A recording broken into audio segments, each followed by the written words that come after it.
এই যে পাথরগুলো দেখা যাচ্ছে, এই পাথরগুলো রাজ আমলের পাথর। দিনাজপুর শহর সংলগ্ন খামারকান্তবাগ গ্রামে গেলে পাথরগুলো দেখা যায়। পাথরগুলো নিয়ে কথা বলছি শরীফুল ইসলাম পিঙ্কুর সাথে। তোমার নাম বলো তো? আমার নাম তরিকুল ইসলাম পিঙ্কু। পিঙ্কু, এই জায়গাটার নাম কি?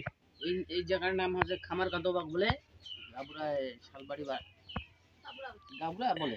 আচ্ছা, তুমি যে ওই যে পাথরটার উপরে দাঁড়ায় আছো, এই যে পাথরটাকে দেখা যাচ্ছে, এই পাথরটা এটা পাথর তো নাকি না সিমেন্টের? হ্যাঁ, পাথর পাথর পাথর। এটা এই পাথরটা কি কেউ বানাইছে নাকি এগুলো আগে থেকে ছিল? না, এটা আগে থেকে রাজার আমল থেকে রাজারা ঘাট বানার জন্য এটা বসাইছিল। রাজার আমলের ঘাট এটা। এখানে ঘাট ছিল। ঘাট ছিল, এখানে ঘাট, এটা একটা ঘাট। এটা এটা হলো নদী। হ্যাঁ, এটা নদী। কি নদী এটা? এটা হচ্ছে গাবুরা নদী। গাবুরা নদী, তাই না? এই গাবুরা নদীর এটা ছিল ঘাট। হয়তো তখনকার লোকজন এখানে গোসল করার জন্য আসতো। তো এখানে আমি 3টা পাথর দেখতে পাচ্ছি। পাথর কি 3টাই নাকি আরো পাথর আছে? আর মাটির নিচে আরো আছে। এই আমার বুড়াব্বা উঠায় না আর কি। কেন উঠায় না? একটু ভূতের ভয় করে আর কি, ভূত নিয়ে ভয় করে আগেকার লোক তো। হ্যাঁ, তো ভূতের ভয় করে, এই জন্য একটু অসুখ হয়েছিল। এর আগে একটু অসুখ হয়েছিল, তারপর থেকে এখানে মাটি ফেলাইয়া এই যে জায়গাটা পূরণ করেছে। এখন একটা উঠেছে, উঠে আমরা বসি করি, এখানে বসি। কিন্তু বাকি পাথরগুলো সব মাটির নিচে চাপা পড়ে আছে। হ্যাঁ, মাটির নিচে আছে। অনেক পাথর আছে বোধহয়, না?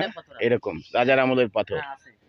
তো এই যে উনি যে ভয় পাইছে কি কারণে? উনার কি মানে কখনো পাথর তুলে কোনো সমস্যা হয়েছিল? তখন পাথরটা তুলতে চাইছিল। হ্যাঁ, তুলতে চাই কিছু মানে বেচার জন্য ইয়া করতেছিল। ওই তখনই একটু অসুখ হয়ে গেছিল। উনি ভাবতেছিল যে আমি পাথর তুলবো আর বিক্রি করব, কিন্তু পরে দেখা গেছে অসুখ বিসুখ দেখা দিচ্ছে, তখন ওইটা আর উঠায়নি। হ্যাঁ, ওইটা একদম ওর উপর মাটি চাপা দিয়ে এখন বাড়ি বিটে এখন। আচ্ছা আচ্ছা। তো ওই বরাবর নাম কি? সবরা। সবরা। এবার এলাকার এক মহিলার সাথে কথা বলছি। আপনি এই এলাকার বাসিন্দা? হ্যাঁ, বাসিন্দা। কি নাম আপনার? জবেদা। জবেদা। তো এই যে এলা যে পাথর দেখা যাচ্ছে, এই পাথর গেলা সম্পর্কে আপনি কি জানেন? এলা কিছু জানি না, যখন থেকে উঠাইছে সেখান থেকে জানি। হ্যাঁ, এই পাথরগুলো এইখানে লাইন লাইন করা ছিল।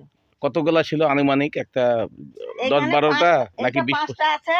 হ্যাঁ, আর এইখানে আরো আছে। এখানে আরো অনেক আছে, না?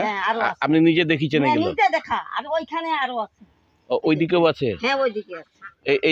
এটা কি ঘাট ছিল? ঘাট না কি ছিল এটা আপনি কইয়া পারিবেন না, কিন্তু আপনি দেখিছেন যে অনেকগুলো পাথর এখানে ছিল, অনেক, ওই লাইন লাইন করা। আর ওইখানে 2টা আছে, ওইটা 2টা আছে, এখনো আছে।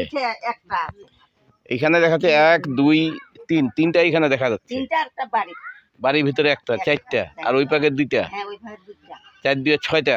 6টা পাথর দেখা যাচ্ছে এখন আছে। এগুলো উপরে আছে মাটির, কিন্তু আরো আছে তারা বলতে পারি, কিন্তু মাটির তলেও আছে। যেহেতু আপনি নিজে দেখিছেন লাইন লাইন করে ছিল, ওগুলা মাটির তলে চাপা পড়ে গেছে। কিন্তু এই পাথরগুলা কিসের পাথর এগুলো আপনি বলতে পারবেন না। আচ্ছা, ঠিক আছে। আপনার নাম জবেদা কইলেন, না? ঠিক আছে, ধন্যবাদ জবেদা।